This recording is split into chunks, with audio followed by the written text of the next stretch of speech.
मैं सऊदी अरब की एक सड़क पर खड़ा था कि एक गाड़ी मेरे करीब आकर रुकी। उसमें से एक अरब लड़की उतरी और मेरे नजदीक आकर पूछा, क्या तुम पाकिस्तानी हो?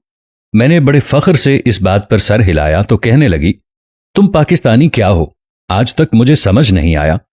सऊदीया की सड़कों पर हर तरफ कीड़े मकोड़ों की तरह रेंगते नजर आते हो। क्या पाकिस्तान में खाना नहीं है? क्या वहां पर खेत नहीं है? क्या वहां पर कारखाने नहीं हैं? क्या वहां तुम्हें काम नहीं मिलता जो यहां च्यूंटी की तरह मिट्टी में फिरते रहते हो?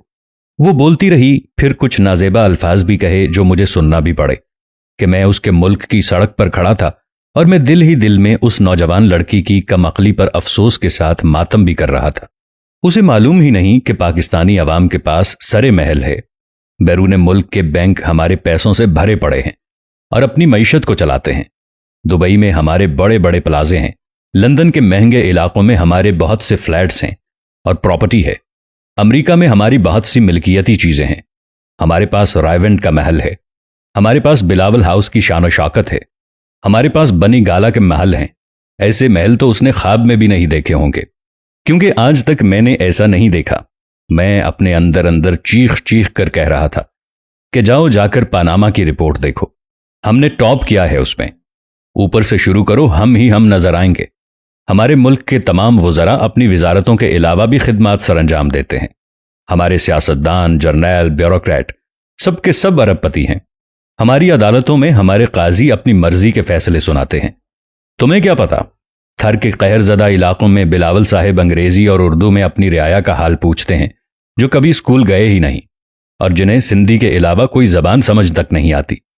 तुम हमारी जदीद टेक्नोलॉजी क्या जानो? हमारा वजीर आजम दिल के ऑपरेशन के फौरी बाद सूट पहनकर बगैर सहारे सीढ़ियां उतरता है। तुम जदीद टेक्नोलॉजी से भी वाकिफ नहीं। तुम हमारी शान और शौकत जरा देखो। रॉयल फैमिली का बच्चा पंजाब में इतवार बाजार का दौरा हेलीकॉप्टर पर करता है। नीचे 20 गाड़ियां उसकी हिफाजत के लिए अलग मौजूद होती हैं। तुम क्या जानो पाकिस्तानियों की मोहब्बत? हमने आज तक भुट्टो को मरने नहीं दिया। हम अल्लाह और रसूल की इतनी नहीं मानते जितनी पूजा अपने सियासतदानों की करते हैं। हम एतकाफ में बैठकर जिनसी इबादत करते हैं। तुम हमें कीड़े मकोड़े कहती हो। तुम क्या जानो हमारे यहां रिटायरमेंट के बाद भी बहुत से बड़े लोग रिटायर नहीं होते।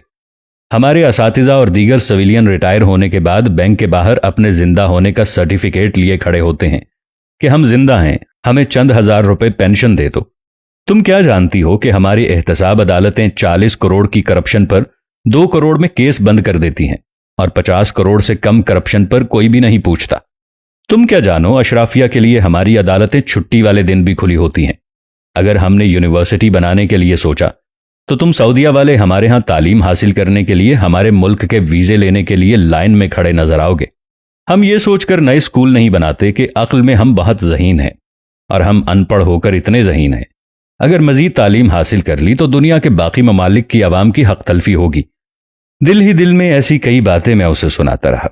फिर यूं महसूस हुआ जैसे अंदर कुछ टूट सा गया हो।